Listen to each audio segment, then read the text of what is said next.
And before Hadid was introducing herself, she said, "I'm Palestinian. I'm a citizen of the state of Israel." Yeah.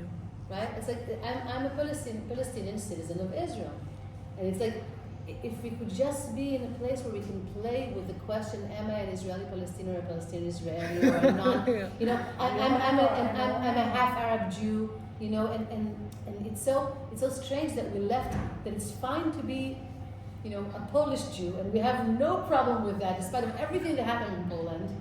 With all the jokes on Polish Jews now. No, it's not fun. We still make jokes about Iraqi and Yemenites and everything, but we don't call them Arab because we have this thing of being afraid of putting the things together. And so many Jewish scholars wrote in Arabic. Right. Yeah, Maimonides, Rambam wrote in Arabic. Really? Yes.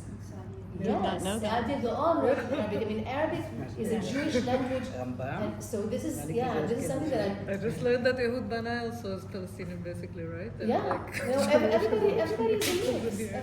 Everybody is this mix, and I just wanted to connect. You know what we said, and in fact, I was like speaking your words before you, but it was the same words. Like nobody has a right to draw lines on this land, and the land itself, all of it. You know, Eretz, earth, is round. It has no borders. It has no end. Earth as a thing, earth, ard, Eretz, same word in 3 languages, same root, is this endless thing. And just something small, like my grandfather from Iraq, my grandfather Salim, and he stayed bachelor for a long time because he had to get money to get all his sisters married, you know, that's the way things were.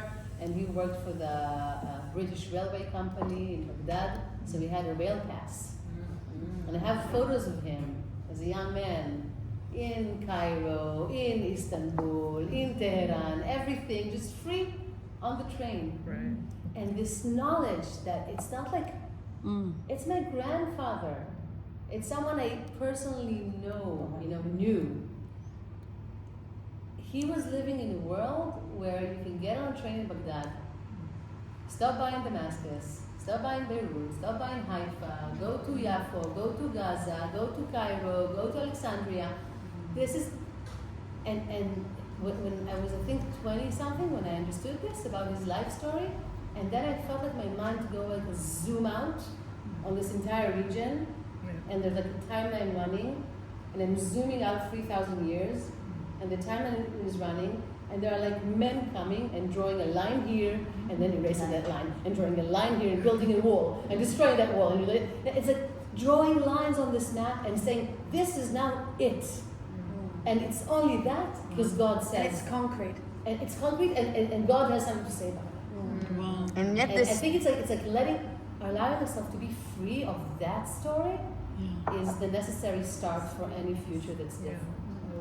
And yet the state of Israel has no borders, no declared borders. So but it has so many active borders. Yeah. It has so many lines and and checkpoints and towers and walls and so many things you have to go through, and so many people who can't go through any of them. I don't know if it's stepping slightly to the side, and I just want to share what I love about the Australian history is we were just talking about ownership, the arrogance of saying I own this piece of land, and that we're so our whole society is constructed around it. And the First Nations Australians have this beautiful thing. They arrived and said, "Oh, they don't do farming here. There's no civilization. In fact, some arrived and said, it's a land of no people. There's only animals here." They're amazing. Those people over there. Anyway, let's put that aside for a moment. But they're custodians of the land. They don't own it. Right. And it's on purpose. Steward.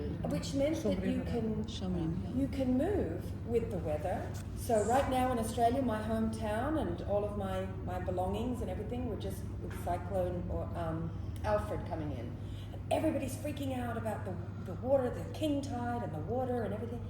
Yeah, because we've constructed all this concrete in a location where in the past people would have gone, cyclone coming.